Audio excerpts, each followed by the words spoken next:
Greetings, greetings, greetings. You are now tuned into 13 Signs Astrology. We're going to get into a little story, something I've been working on in my mind for just a couple of days. And I think it's about time that I go ahead and release some of this information that's come to me in meditations, come to me during, uh, not going to lie, during different sexual experiences. It has come to me in dreams. It's just some information, based on knowledge that I have, knowledge that I know, videos that I've put out, and I think it all just needs to be summed up. It all needs to be put together into a context. And we're going to talk about our celestial story, our story. Um, our story is very unique. Our story is very old. Our story is very peculiar. What I mean about our story is I'm talking about the story of human beings, the story of your journey into this body and how you got here in this particular space now. When you really get into studying our story as a whole, it helps you to understand your story as a separate self, as a separate being trapped in this vessel that we call the human body, which is really matter. And our story is deep. I mean, if you look at and watched all my videos, you've seen parts and pieces of our story. You've heard about parts and pieces of our story. However, on this episode, we're going to try to just bring it all together, make it all make sense. Because all of it is celestial. It's all what you can consider astrological. It's all numerological. And our story is unique and peculiar because so many different parts and so many different aspects to it. You have aspects of our story. Our story didn't start here on Earth. Our journey didn't start here. And though we hear about the experiments, in the Anunnaki and the things that they've done to us and how this has become a prison planet, you have to remember that this is just a piece of the story. This is just a chapter of the story. This is not the whole story. The whole thing didn't begin on Earth or Tiamat. It began a long time ago, and if you're a man, it began in one place, and if you're a woman, it began in another place. And now that you are man and woman here on this planet, you are now getting to experience a unification of two separate species of beings that decided to come together to create harmony, to create love. Because love is the only thing that's going to get you out of this situation that you're in. There's no other way. There's only two emotions, fear and love, and fear is really just the dark side of love. Hate just comes in between. That's all it does. But fear is the ultimate, I guess you can say, fear is the ultimate shadow that can't exist without love. Without love, there would be no fear. There would be no emotions because love is the true mother. So different celestial beings came here to teach us, to free us by teaching us about who we are, teaching us our story, teaching us about harmony, teaching us about unity, teaching us how to get in tune with our light bodies, teaching us how to activate our third eyes. These beings, I channel many of them. Just to give you a background about me, on many of my videos, I'm in different modes and different perspectives, and this is because I've learned the art of channeling. And the art of channeling is based on a harmonic, it's based on a pitch, it's based on a tone. If I'm speaking a certain tone, I'm channeling a certain being. You may not know the being, but you recognize and you're familiar with the spirit because you've heard it, you've heard his or her message before. And when I say certain words, these trigger certain different beings and certain ancestors. And they come into your cipher, and no matter if you're a million miles away from me watching this particular video, you get the chance to speak with that being. You get a chance to feel that being. You can feel what I'm saying, and this is why you may resonate with what I'm saying, and also maybe why you don't resonate with some of the stuff that I say, because maybe the spirit of that being doesn't resonate with your soul. Maybe that's a part of our story that you weren't familiar with. Maybe that's a part of our story that you didn't like. Maybe, during that time when I was channeling that being, and that each being takes you into a time period. And maybe the being that I'm channeling may take you into a time period that isn't so harmonious. Say, for instance, if I'm channeling Satuk, Set, Set represents the fall of man and woman. So Set, if I'm channeling Set, you may not like Set because you may not like that time when we started to fall. You may have been incarnated here. You may have had bad times during that time. Some of you may like Set because that's when some of you begin to rise, because anytime something falls, something rises. Just as I do this video, the sun is falling, the sun is setting, like Set, and it's going to rise somewhere else. The sun is going to rise in Australia, it's going to rise in Japan, it's going to rise in the east as it sets in the west. So I'm going to get into our story based on the constellations. And you never know, I may make a part 2 to this video one day when the spirit leads me to do it. Don't know when, but I will. And I have a allotted time to teach. There's a portion of time, there's a certain amount of time that I have to give you this message. And I'm not going to reveal to you how long or how short, just depending on how you look at it. But there's a certain time period that I must teach, and in this time period, I'm going to give out different information. I'm nobody of significance, but I'm just someone that has came back here because of so much karma that I left the last time I was here. I'm someone that was born astrologically during a time where my incarnation is nothing but a reenactment of past events, and I'm really just replaying the past, because I was born here during the time where we were in this time, because life is a circle. And when I was born here last time, we were in this time. It may have been thousands of years ago. Who knows how long ago it was? But we were in this time. What I mean by we were in this time, we had televisions, we had cars, we had computers. We were at the point of freeing ourselves from the slavery of different beings. But yet the difference between this time and that time is that in that time, we didn't make it. We didn't free ourselves. We ended up losing the battle with ourselves. We meet different higher beings and they try to enslave us. You have to remember, you're meeting yourself. You're meeting the higher aspect of yourself. When we first met the Anunnaki, as whether we were in women bodies or female bodies or androgynous bodies, whatever you want to call it, when we first met the Anunnaki during that time, we were meeting ourselves.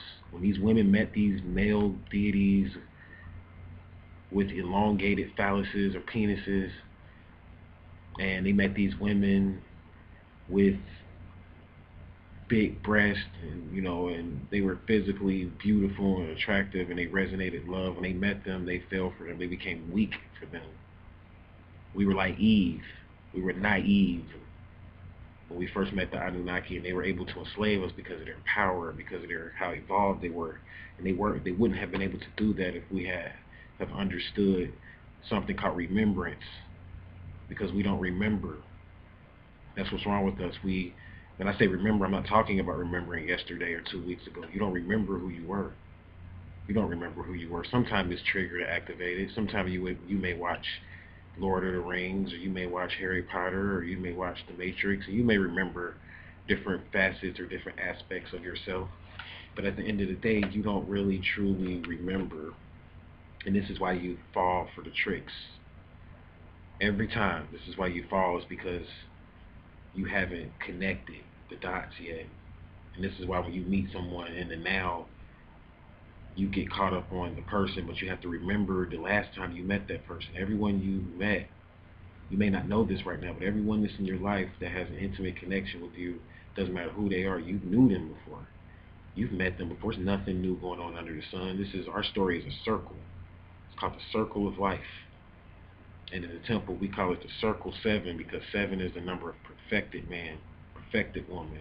We have to perfect our existence. We haven't perfected it, because the only time we're going to perfect it is when we are able to go through a life and be able to remember each connection when we come into contact with people, we have to remember the connection before and remember what went wrong or what went right or whatever happened with the connection the last time so that we don't repeat history. Because the circle wants to keep repeating itself. However, each circle has a black dot. The circle exists from the center. When you draw a circle with a compass, this is the way you draw a circle. And shout out to my Freemasons that know this. You use a compass to draw a circle, and that compass represents the center, and the pencil, the pointed part of the compass represents the center of the circle, and that pencil represents the line. And this is how you draw a circle with a compass. So the center of that point, that's the point that you need to get to, getting back to 0 point, getting back to the black dot so that you can teleport out of here, out of this circle, out of this 360. So you can go into your next 360. Or you may go up or you may go down just depending on your karma or just depending on your level of mastery. There really is no such thing as up and down anyway. It's all an illusion. However, at the same time, you have to master the hologram. So even though it's an illusion of up and down, you have to experience both. So some of you may go up, some of you may go down, but you have to go through the circle first. And this is what I'm going to speak of. And the circle talks about our history. You see this? This is the constellation of Pisces. This is Pisces. This is the age that some people believe that we are in. For this particular episode and for this particular story, I'm going to start with Pisces. I could start anywhere if I wanted to, which is interesting. I don't have to start with Pisces. Even though Pisces represents the 13th sign, it's the ending of the circle, it's the 13th government, but it's also the beginning, because the end is the beginning. Then we are actually not in Pisces anymore. We've mastered Pisces, but certain beings have tricked you to keep you locked into Pisces because they want to keep you asleep and they want to keep you in a dream, because Pisces represents dreams. And as long as you can stay dreaming about the past, so your mind, you're dreaming about what was going on. You are locked into a 200-year-old history. And what you experience now, you were supposed to be out of that 200 years ago. All the technology that we have right now, I don't care if you're talking about computers, we've had access to it for over 200 years. It may have been underground, it may have been with certain secret society, but you have had access to it. We are now in the age of Aquarius. And it came to me in my meditations that this was over 200 years ago when we first entered this age. This was back in the 1800s. And this is what many people fail to realize, because this is when people first started to see UFOs, and this is when the cowboys have made accounts of seeing UFOs and seeing higher extraterrestrial life. It was 200 years ago. So Pisces represents a part of our story when we were underwater. Pisces represents two fish that are tied together.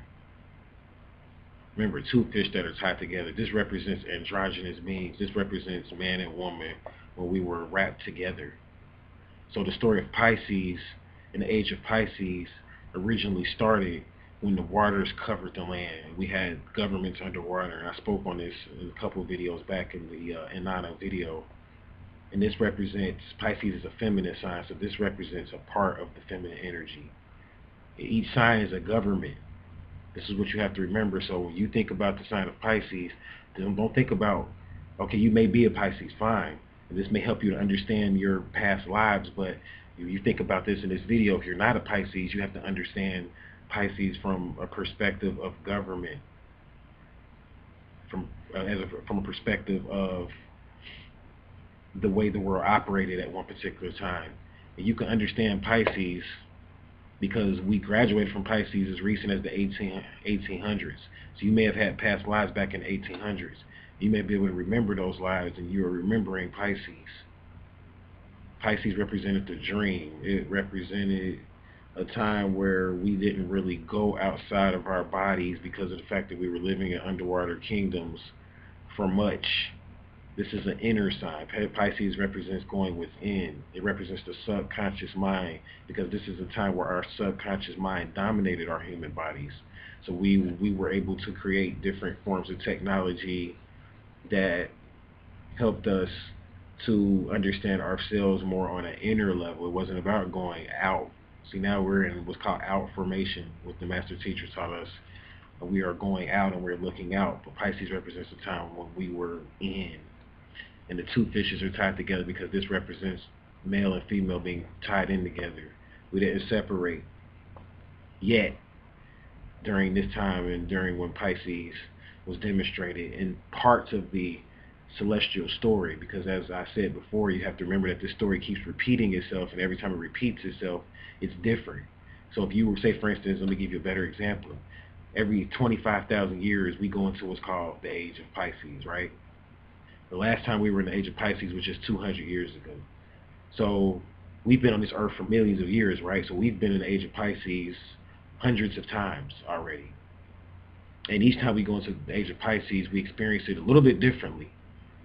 The attributes stay the same, but our experience of it changes just a little bit based upon where we're at in the circle.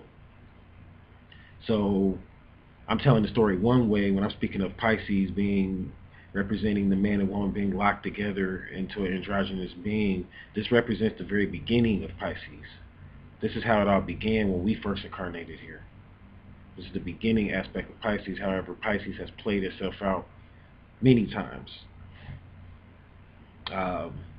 Pisces represents the project Noon, because anybody that knows anything about ancient Egypt, the deity Noon was an underwater project. Amun or Noon means the hidden one. We were hiding when the certain beings first came to this planet. They didn't know we were here because we existed in the waters. So when you understand the Ogdoad mysteries, the underworld mysteries, this is going into Pisces. Pisces represents Olokun. Olokun is ancient West African. Some people call him a Ifa deity, and he represents hidden treasure, because we kept our treasure hidden deep in the waters so that we wouldn't be attacked. This story started when we were on Vulcan. It didn't start here on Earth. We were on Vulcan when this story first started. And as you know, Vulcan got destroyed. A war took place. And that's why Pisces, I'm not going to channel too much more about Pisces here at this time. I could keep going on. But Pisces represents the hidden aspect of our story, parts of our story that we knew nothing of. Now this is Aquarius. And Aquarius, this is where we are right now. Aquarius is the water bearer. You see, I'm going backwards. This is the 12th sign of the zodiac. Remember, I'm going backwards. And Aquarius represents, if you notice, there's a human. This is a human being. You can't see it here, but if you look at the glyphs on Aquarius online, see, these are actually how the stars are formulated in Aquarius. But Aquarius represents a human being, or you could say maybe an extraterrestrial, whatever you want to call her or him, depending on how you want to look at Aquarius, because Aquarius is actually an androgynous human being carrying water, walking around on 2 feet. You notice Pisces was a fish, meaning that goes more into the mermaids and the swimming, when we swam around, when we were maybe possibly even amphibians, where we went in and out of the water. But Aquarius being the water bearer, this is when we begin to, and a part of our evolution where extraterrestrial beings helped us to shift and move the waters into different locations. And this is where oceans formed, and lakes and streams and rivers formed. This is why it's called the water bearer, because we have to put the water somewhere. And remember, this story has been told over and over again. So of course we're in the age of Pisces, or I'm sorry, the age of Aquarius right now, but it means something a little bit different now than what it meant 25,000 years ago. Remember, this happened. I'm going to keep repeating myself because you have to understand. Remember, this happened every 25,000 years. So we've been through the age of Aquarius over 100 different times. It was a time where the pyramids were covered. The pyramids are very old.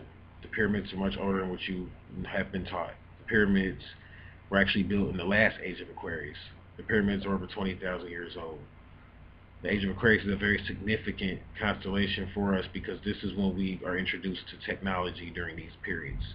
This is when we get a chance to have that quantum leap. You know, during this time of Aquarius, of course, you know, we got televisions, all of this stuff came and hit the planet, hit us hard. Different extraterrestrial beings and presented this material to us, but those particular people that study reincarnation know that this has happened before. We've had televisions before. We've had computers before. We've had technology. We've had access. We may have experienced it a little bit different. See, there's a time when we had television in our head. You were able to witness things in your head, and they call this daydreaming now, but you're not in tune with it. You were able to see things because you had what's called an imagination, perfect imagery. You were able to see things playing out on different planets.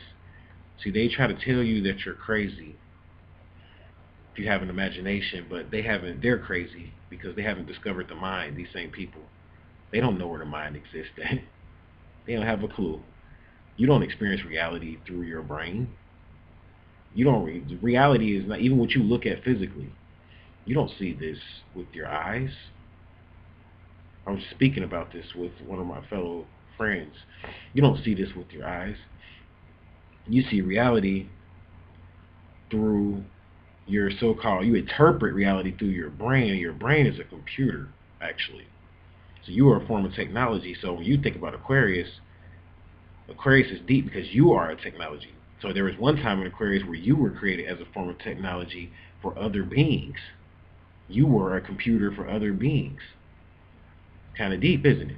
So there's different levels. So just like this computer serves you, you served other beings as a form of technology during a particular part of Aquarius. And I could keep going on, but I'm going to stop there. So that represents technology, the moving of the waters, the waking up out of the dream and realizing that you have to experience and go out and explore. This is what Aquarius represents. The next sign is Capricornus, the government of Capricornus. This is a government. This is how the stars in Capricornus look. It's a government right here. And Capricorn is very interesting because Capricorn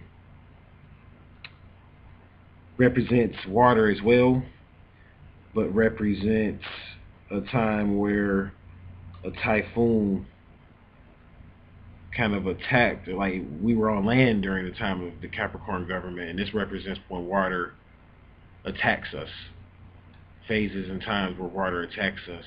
Say, for instance, you don't know this, but the land that you may be standing on right now, there was a time when this may have been below sea level. And there may be a time again where it may go up underwater, just like there were different times when California was up underwater. And there are different times when California manifests and reveals herself, California, which is the root chakra of America, by the way. And Capricorn represents, it's an earth sign. So Capricorn is also a shapeshifter. And Capricorn was able to transform himself into a fish. He was able to transform himself into a fish. And he was able to master music because he represents Pan. He was able to drive away these demonic forces through music. So Capricorn represents the time when we went to war in different times. And there's different times and phases when we went to war. Different times on this planet in different ways that we went to war is what I'm trying to say. And sometimes we went to war against the forces of nature themselves. Other times we went to war against entities and demonic entities that lived on this planet called archons. There are other times when we go to war essentially against ourselves, but Capricorn is a warrior sign. It's the goat of Mendes. This is the Baphomet. I've done videos on the Capricorn, so you may understand this. And the Baphomet deals with using the Kundalini energy and the Kundalini force, which is a sexual force, and using that as a force to fight wars with, whether you do it through music or whether you're doing it physically or whether you're doing it through business. This is why Capricorns are very business-minded, business-oriented individuals, because Capricorn internally is at war.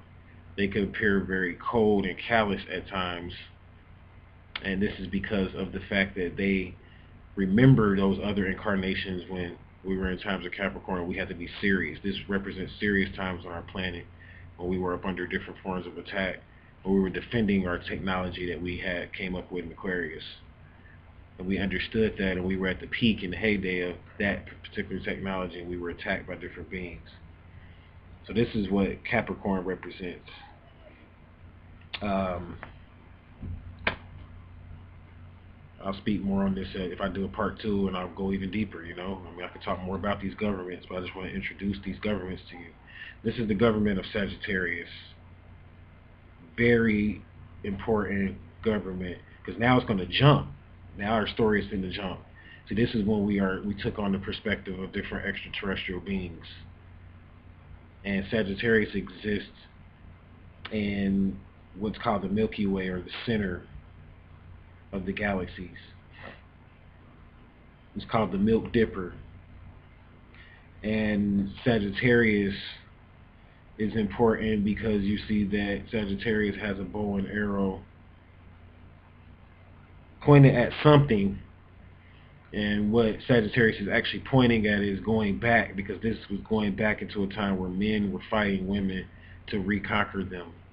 To come to this planet, different males had to fight different females to get to the point where we are at today, because females ruled this planet. Because, see, what happened was that when we were on the Draco star constellation, the women ran from us in the Draco constellation, and they came here and set up empires. And I didn't tell this part of the story in the last video. See, they didn't just get here by osmosis. They ran from the male patriarchy and Dracos. And I might have said something about it, I'm not sure, and they got here on this planet and set up kingdoms and empires in the waters, and they lived in the waters and thrived, but the men found them. So it's a long story. You'll understand it as we go back. But Sagittarius is a warrior, the male warrior, the centaur, because part horse, part male. And you notice that there's a commercial, actually right now, I think it's a Time Warner commercial, and there's this female on the commercial. Her name is Hannah, and she has a male horse, a talking male horse. But why does he have the bow and arrow? Because he's coming back for his woman. His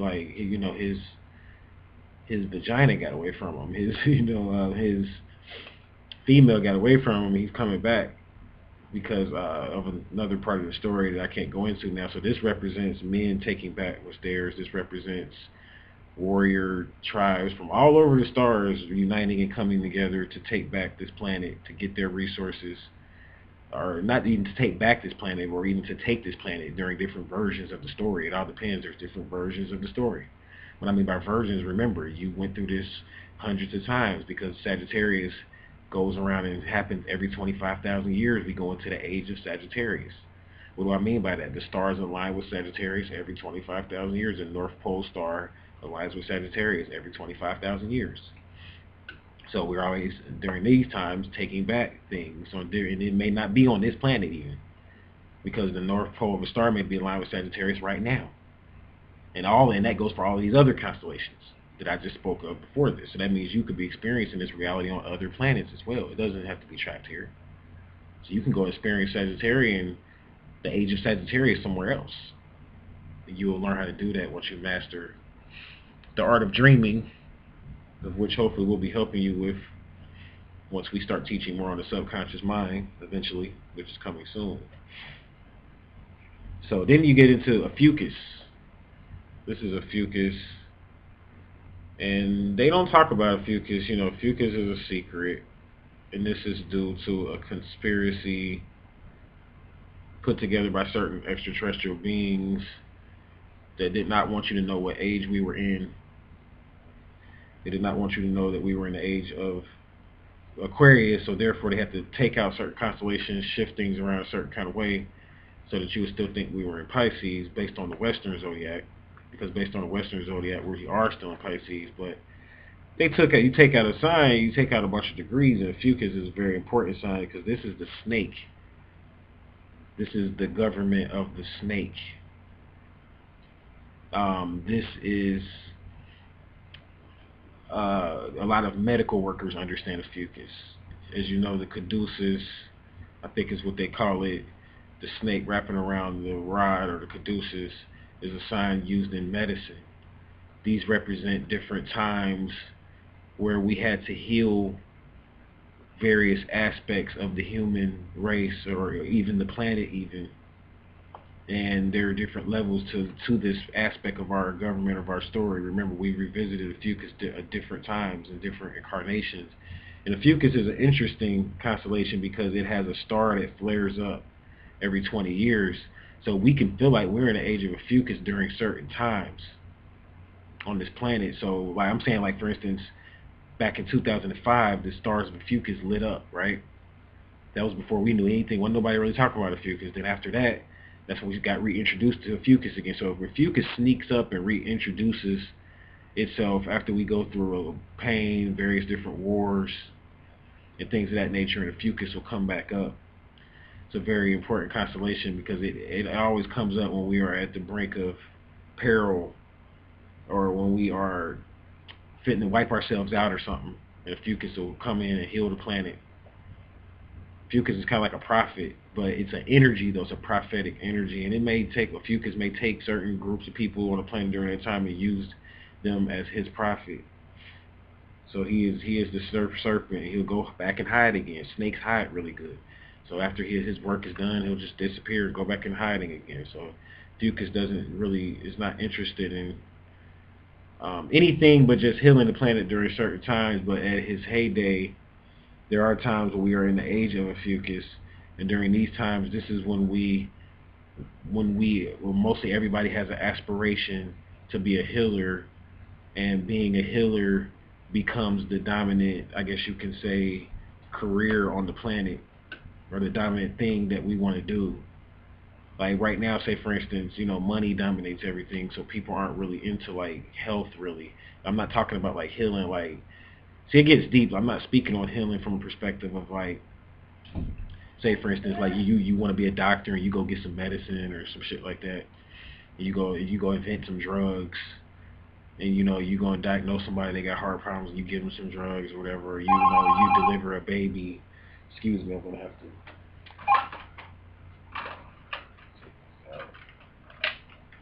And had to take that phone out. It's kind of disturbing me. So, and you deliver a baby. I'm not speaking of healing from that perspective or whatever. I'm speaking of healing of a perspective when you understand, you get into self-healing and understanding the very energies that rule our internal shell, and you get into understanding, say for instance, you get into understanding testosterone, and you use testosterone as a form of healing. You understand the different chemicals located in what's called your endocrine system in different parts of your body, and you use these chemicals as a form of healing. So it's like when you learn how to internally heal via the different chemicals that are located in your flesh and in your cotton in your body. The Fucus is kind of similar to Imhotep. Remember, he was a healer, but he understood healing on a different level. So he wasn't like a healer where he gave you some herbs, even though that may be important through a stage of your healing, but ultimately it's learning how to heal with what's already in your body. Like, say for instance, or even learning how to heal strictly from what the earth produces. So there's different forms of healing during that time. So during the times of a Fucus, this is when we master or remaster the art of healing the planet. It might not even just be healing humans or human beings, but it could be healing, say for instance, people that look for species that are going extinct, right? People that look for species that are going extinct, these are people that are healers because they're trying to save a group. They're trying to save a species from going and essentially from disappearing from this planet, and they know if they save that species, they're going to save a part of our history. So that's why Fucus becomes important in our government evolution. Now the next thing, or the next constellation we're going to cover is Scorpio. Now this particular part of our history is a secret. This is the secret part of our history that many of us know nothing of. The government of Scorpius. And Scorpio is a crab, if you notice. Or Scorpio essentially was the particular being that fought. This represents a time of war in our evolution as well. This goes back to war again. But it's a quick war, and this is representing when we try to fight off This is a feminine sign. So this represents when the women fought the men that were trying to pursue them. Because remember, I talked to you about how Sagittarius is pointing a bow and arrow. If you look at the glyph of Sagittarius, he's pointing a bow and arrow, and I'm going back to him now.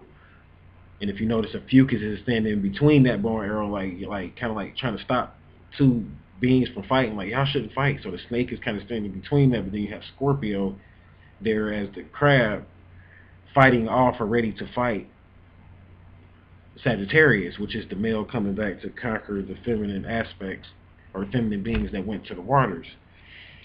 So this is why Scorpio is important. She was hiding. Scorpios like to hide. However, they're ruled by Mars, but they will fight you. So this represents a time where women were much more aggressive, and they used their sexual powers as a form of fighting off the control from the beings that came from the Orion group. Because according to the story, you get into Scorpius, understanding in the Greek mythological story, there were beings from Orion that were attacking Scorpius, or the Scorpions, or the women of the waters during that time, and they were fighting them off. And this is why the Scorpius actually was the goddess Gaia, and she sent the Scorpion to kill Orion, or to kill the beings from Orion. So the Scorpion represents the weapons that different weapons that we may have used to fight or to protect ourselves as androgynous women. Now remember, you got to, just from a perspective of being androgynous. As androgynous women, these were the weapons that we put into the seas to protect ourselves from the Orion group. So we had like sharks and all kind of stuff. You notice the sea has it's different levels to the sea. There's some violent creatures and beings in the sea, and what people don't know, this was a security system to protect. And it's still that way to this day, because there are empires in the water. In Okinawa, I believe I'm pronouncing that right, or Okinawa, Japan, there's underwater pyramids. And I talked about this on other videos. So, and in those underwater pyramids, there are chambers leading you to the center of the earth, where there is a sun there. There is a sun in the center of the earth. So even though these women were mermaids and things of that nature, you had women that walked around on all 2 feet, because they began to master living in the center of the earth, and they were protected during this time. So there's different layers to the underworld. And remember, this story happens every 25,000 years. So we've been through this 100 times, and each time we go through it, we leave a remnant or aspect of it here on this planet Earth, or on the other planet Earths, or even on other planets. Because this story played out, the story of Scorpio started playing out, like I said, on going back to Vulcan again, or what's called Meldeck. And this story started out back then, and it moved and shifted here. So it's kind of like fighting a war, and the war may start off in Japan, and it moves over into Russia, and it shifts over into Germany, and it shifts over into the Middle East. It's kind of like that.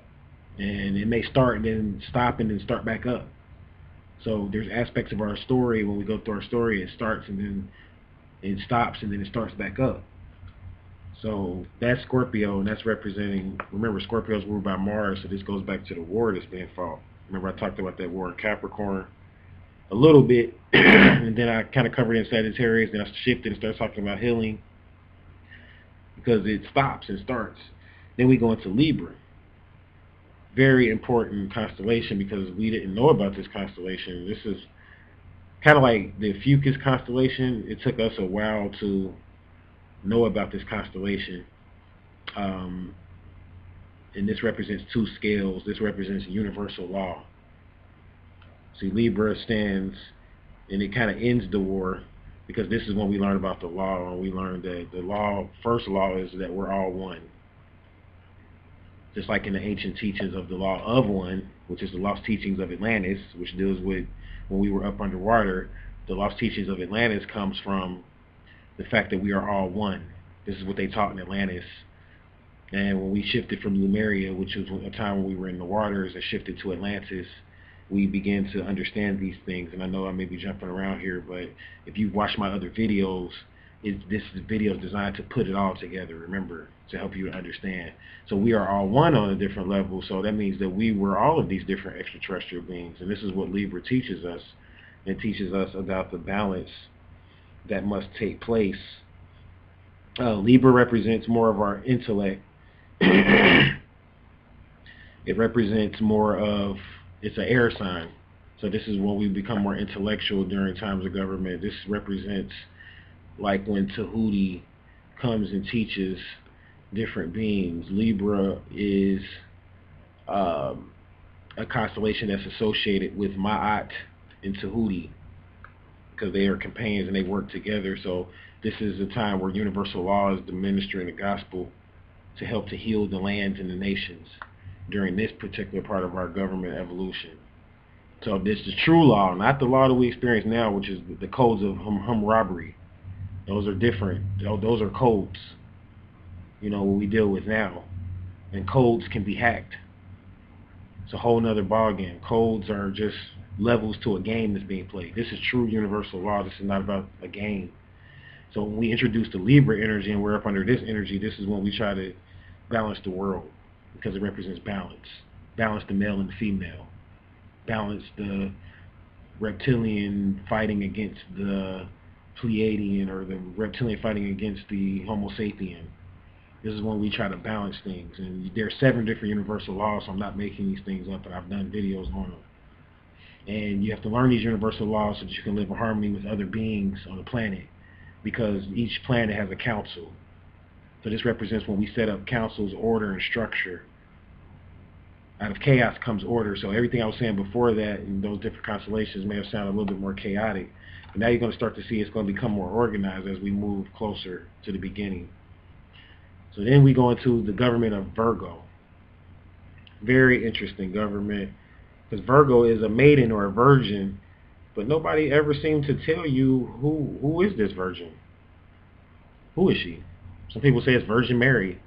The story of Virgin Mary comes from the story of Sirius, or one of the aspects of Virgin Mary, because remember, we've been through the government of Virgo over 100 times. This story happens every 25,000 years. Again, like I was saying before, I have to keep repeating this so you always remember. So people say the story of Jesus comes from the constellation of Virgo. This represents the pure woman or the pure virgin maiden that represents the purity of the body on one level, the eating of good foods. And it represents nurturing at the same time, but Virgo always is married or connected to a darker counterpart because her husband was Pluto. And Pluto represents the dark energy, so Virgo is the perfect marriage between light and dark. It represents balance in relationships. During this time, this is a time where human beings try to interact and create harmony and peace through not only just loving each other, which they learn in Libra through the universal laws. They learn love. Remember I told you all law is one. And there's only one emotion, which is love. So they learn to love in Libra. When they get into Virgo, it's very important that this is when they learn to build from their love on the earth, because Virgo is an earth sign. So this is when, the roles of the woman and the role of the man is defined. These are times when we work in harmony with one another. These are times when similar to Adam and Eve. This is the story of Virgo. So this is when the law is demonstrated. If you notice, Virgo is a human being sign as well. It's a maiden, so it represents cleanliness, so-called godliness even, or our concept of God. But really, our concept of God is just based on order and structure, out of chaos and not fighting wars. By just marrying. A lot of times, marriages ended wars. Believe it or not, this was a time of celebration. So Virgo being married to the darker energy, she decided to marry the darker energy because Virgo has a dark side, actually. Even though she's pure and she's a maiden, she's a virgin, she has a dark side. But her dark side is manifested in her mate or her partner. So it's going into that. Learning how to master or balance the unhealthy part of yourself and the part of you that wants to eat bad and eat horrible foods with the vegetarian part of yourself. And demonstrating that on the earth. A marriage has to take place. And as you see, the sun is going down, so kind of just want to brighten up the situation a little bit, because like I said, the sun was setting as I started this video, which I've done on purpose as a ritual.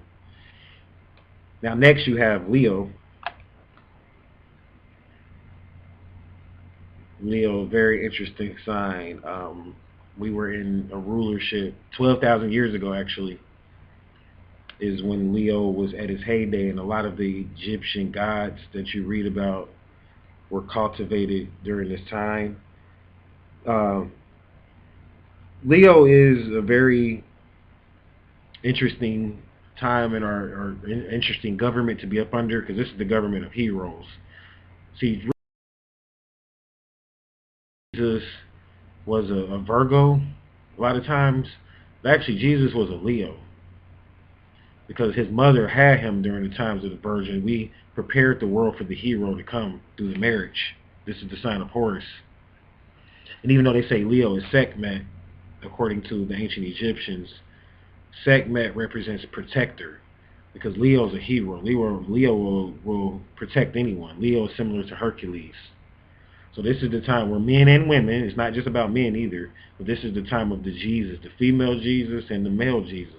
The aspect of a protector. Everybody wants a hero or avatar to look up to. This is the time of the avatar.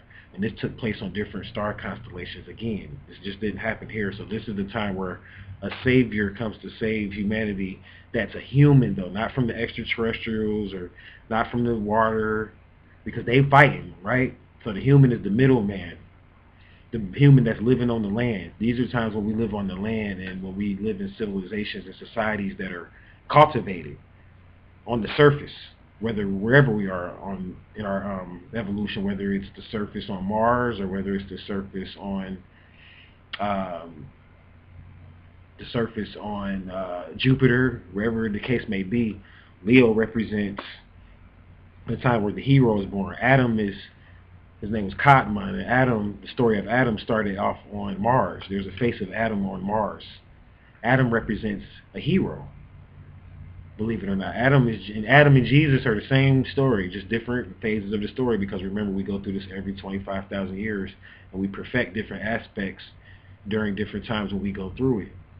So Leo represents the hero or the avatar, the Krishna, the Buddha, the Moses. This is the time in our history where we have, prophets that save us from things, and not just teach us, but save us. The Savior. Now, we're going into Cancer. Cancer is misunderstood. This is a feminine sign, going back to the times of water, and going back to the times of when the war is fitting to kind of break out, but it's not quite there yet. Cancer represents actually the heyday of arts when we were underwater, as going back to us being androgynous beings during that time. But this is not, if you notice, I've talked about our story about being androgynous beings from more of a dark perspective prior to this. And I speak of it more like we always fighting somebody, and we always hiding, and in Scorpio, we were, say for instance in Scorpio, that part of the water, we were protected by the scorpions, and we were hiding from the beings from Orion. And in Pisces, remember I talked about this is the merging, this is the beginning of the water, so we were kind of asleep and more ignorant to civilization. We had just got away from the reptilians up underwater, so we really never had like a heyday, right, up underwater. Well, this is our heyday in Cancer. But it still was a war. We never really had peace when we were up underwater, actually. But it's a small skirmishes that broke out.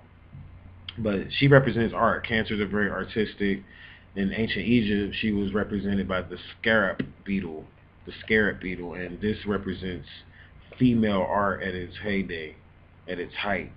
But at the same time, Scorpio was put out there in the cosmos because she was used again. She is a crab, and crabs, what they pinch, they bite, So she was used as a defense mechanism to prevent the males from being able to come at the females, but she was weak at the same time because she wasn't successful, because they ended up being conquered. And I didn't tell you that part of the story. They were conquered by certain males, and those males formed the kingdoms that are located in the center of the earth that I talked to you about in the sun, because where the sun is, there's a sun in the center of the earth. And these are the beings that represent that particular sun in the center of the earth. They built that civilization around that sun in the center of the earth, and these were, believe it or not, male beings. They're called troglodytes, according to the master teacher, and they come from Vulcan, and they came. These are male beings that live up under the water, and they're male mermaids. And they don't teach about this aspect, and I've never taught about it on purpose because it's like one thing about the feminine energy. When we go through times of the feminine energy, they teach that just like now, the women of the Theosophical Society teach that it's a man's world orchestrated by women, meaning that women really control the world behind the scenes during patriarchal times. Well, guess what? During times where the feminine energy is dominant, men control the world behind the scenes. But they have to be behind the scenes because of the energy, and this is what the Cancer represents. It represents the males that's controlling everything, and the female trying to rebel from him the first time from up underwater, and certain defenses were put up, and this is what the crab represents. But at the same time, they were still kind of working with them at the same time too. So it's like a small skirmish, like I was saying. It's like a not really a war because they really are kind of in a relationship, really, and they're working together. But then it's like they really don't like them because it's like we just got away from you and you followed us here, like get away from me type of thing. But at the same time, you working with this male or you working with this particular male entity because it's not the type of males that we are today. You got to remember that these are not the same males. These are males that exist and live underwater. Just the male aspect that lived underwater, and this is what Cancer represents. Remember, we go through these cycles different times in our evolution. It happens every 25,000 years. So this story is perfected and completed and built upon every 25,000 years. The story of Cancer and the government of Cancer. This is why they say Cancer. Some people say Cancers are cowards because the crab will pinch you and then it'll run. The crab is going to run because it's weak. Cancer represents, in a way, a weakness when it comes to war because it really has no defense. So this is a weaker aspect of a warrior being. Like, Scorpio has a defense. Pisces has no defense either. Pisces is just a fish, just simply runs. That's all a fish can really do. But Pisces is not really about the war as much. It's just about the beginning of being underwater. Cancer goes into more of like the civilization that existed in the waters and how we work together, because as you see, Cancer is kind of close to Virgo. So just like Virgo represents the civilization, how we work together on the earth as male and female, this is how we work together in the waters. But as male and females get into certain skirmishes, and they call it domestic violence, and female may do something to you, and it's like she just wants to get back at you. So she may slap you or something and then stop, or the female aggression is not like the male aggression. This is what Cancer is all about. She may take your cell phone and make you upset. But like when a male gets angry, it wants to completely annihilate its opponent and its enemy. So that's why male aggression is different. But this is more so Cancer goes into female aggression. So the crab wasn't successful in killing Hercules, which is the hero, but the crab wasn't successful, and the males, those particular male entities ruled in the waters during that time. The next particular constellation we have here is Gemini. And Gemini represents a time in our evolution where we lived in the air. See, there was a time, and I don't know if I've ever spoke on this, but there was a time when we lived in the air, and there was a time when we flew. We could fly. And you can look this up online or anywhere. If you Google it, there was a time they found that it's just like you have Homo erectus and Homo sapiens sapien. There's a particular Homo something. I can't even think of the name of it here, but there's a particular humanoid that could fly. Upright being that flew from tree to tree, and the pygmy tribe has this history documented.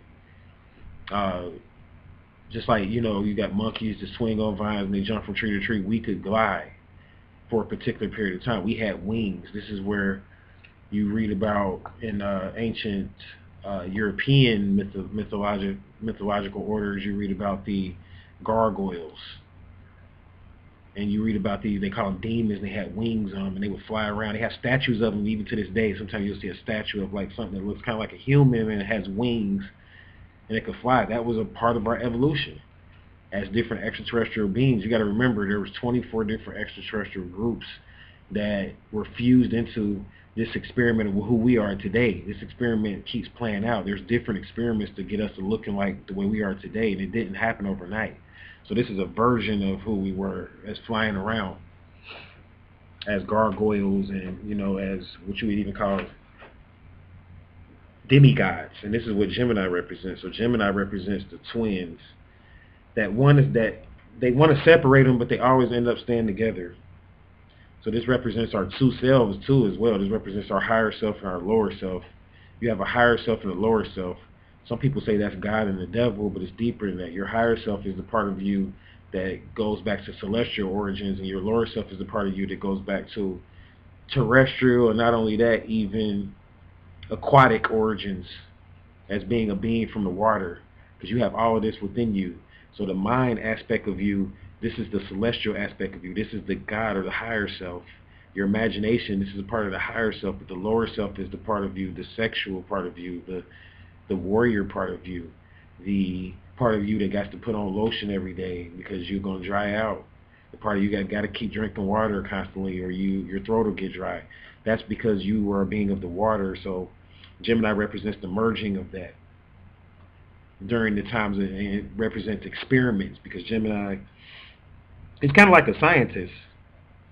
Gemini is kind of like a scientist, and very misunderstood constellation. It's an air sign, so it's going back into more of, just like I talked about in Libra, going back into more of times when we would use the art of communication as diplomats to end certain wars or whatever. So Gemini is more so diplomatic, more so than anything. Gemini is not a warrior, doesn't want to fight. It just wants to merge everything. So it's kind of similar to Libra, but it merges everything through communication, not through the law. And it merges everything through science and through understanding, even spirituality even. Geminis want to have an understanding of spirituality. So this is the merging of the two selves and the balance between the higher self and the lower self. And that's the government of Gemini. Now here is the government of Taurus. Government of Taurus. And the government of Taurus, interesting, because Taurus is a bull. Taurus represents lust. This is a sexual time for us. And they say Scorpio more so deals with lust, but this is more so, Scorpio deals with lust for power, lust for money. Scorpio lust for different things. It's always about being sexual. Scorpio is misunderstood because, for one thing, and I know I'm jumping back, but Scorpio is the opposite of Taurus, so I can go there here. Scorpio is not a lustful type of being sexually the way you think it is. As soon as they say somebody's a Scorpio, they automatically think, oh, they like to have sex, and they probably do. But I'm saying they lust for a lot more than just sex. They lust for a lot more than just sex, and Tauruses do too. But Tauruses are more sexual, believe it or not, on the lust mode than Scorpios when it comes to just straight up sexual lust. And that's a secret, because they keep it a secret. A Taurus woman will never tell you that. Scorpios lust for sex internally, according to medical astrology, more than Scorpios do. Taurus women, believe it or not. And this because of the bull. The story of the bull, and the bull is very lustful. And Scorpio represents the bull. Short gains. When you say a market is a bull market, this is a short game. This is when you invest for the short term. So Scorpios can be freaks. Or I'm sorry, Taurus. I keep saying Scorpio. So this is the time when, I'm not speaking of the individual of Taurus, but this is a time where we learn about our sexuality. This is a time where we learn about our connection to wanting abundance of material things. This is a time when we are on the earth and we want to amass more than enough. Scorpio is ruled by the goddess Aset, Isis, Inanna. So you can watch the Inanna video to understand how it was during the times of Taurus, the government of Taurus, and what the government of Taurus is about. Remember I said it's about having more than enough with Taurus, because of that lust part and the bull part. But, for the most part, harmless. Taurus is harmless for the most part. Doesn't mean any harm or anything like that. But at the same time, they will fight you, and they are warriors, and they will protect what's theirs. They are jealous lovers. So as much as they like to sleep around, they don't want anybody else to experience that. So that's the Taurus energy. And I'm not saying they are always freaks. And I'm not even, like I said, speaking on Taurus in particular, but this is dealing with beings that are the Pleiadians are actually, and I'm really didn't want to talk about the Pleiadians because I'm speaking on celestial governments that are more so has stuff to do with you as a being, but I have to speak on the Pleiadians here, and these are the beings that came to teach us love. So it's really they're just loving because the reason I'm bringing up Pleiades is because Pleiades is really close to Taurus. They live close to Taurus as far as in the cosmos. So it's not like they really are freaks and they're just disloyal because they're very loyal. So I don't want to paint them out to be that, but this just represents our want and need for more, greed and wanting more, but at the same time protecting what we have because that's the nature of matter and the physical reality is that as much as you want more, you can never have enough. So even though you say you want to get plenty, you can never have enough, and that's why you got to go back to other times in our evolution where we mastered control and the balance. Like I was just talking about Gemini, we learned how to balance the higher and the lower self during the time of Gemini. So when you get into Taurus, you'll understand that. And I went backwards on purpose because I could have went forwards, but this is dealing with the precession of the equinoxes. So most people read the signs Aries all the way to Pisces. I did it Pisces all the way to, which is the last sign, Aries. The government of Aries represents protection. Aries is represented and depicted as a ram. Aries is a hero, believe it or not. This is the sign of Aries. This is how the stars look in Aries. And this goes back to the times of the hero and the ram, but this deals with the time, if you notice, it's an animal sign. So this deals with the time where we worshipped animals. And Taurus does too, and I should have pointed that out. These go back into the times where you read about some people say the Hindus worship cows and they worship different animals. This is going into the times of our cultivation and our story where we revered and saw the deity in animals, and we believe that many of us were reincarnated in certain animals, and our avatars were animals actually before they were humans. See, Leo represents the time when our avatars were humans, or men or women, it doesn't matter, but they were humanoid avatars. But this time of Aries, you see, this represents the time when we worship animal worship, period. Whether we saw the deity in animals and, we didn't kill certain animals because we had a connection with certain animals. And this took place in all over the world, if you notice, no matter if it's Native American, Egyptian culture, Hindu culture, the Egyptians revere animals.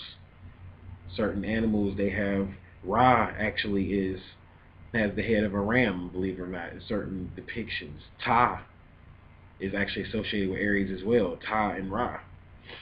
So this is the time where we revere certain animals as human beings and we use the animal as a protection on land. These are times when, no matter what planet we're on, during this time, this is the time when we live on the surface of the earth. And our heroes come from that, and our protectors are animals. So that sums it up. Teen governments, going into just pieces of your story and different times of what you experience and proving and bearing witness that astrology is not just some science that talks about your character, but this is telling you something. This is telling you a story of your evolution. The stars are the record keepers of our evolution. This is where we keep the records at. This is, on some levels, this is your Akashic records. This is the beginning of learning how to tap into your Akashic records. You have to watch a video like this in order to understand your Akashic records and learn how to tap into them. Because I'm going to do a video on Akashic records, but I just want to say this. You can never tap into the Akashic records until you first understand the full celestial history of our story. And even though people have gifts and are able to do it, they could do it even better if they had a thorough knowledge or understanding the history of the stars, based on different cultures, different versions, from many different perspectives, and that's my job. That's what I'm here to do. So I hope this was enlightening in some kind of way. If you sat here and watched the whole video, I thank you, for listening and watching. And be looking out for part 2 eventually one day soon. We're going to go ahead and shut down and leave you in namaste, good vibes, hotep, and peace.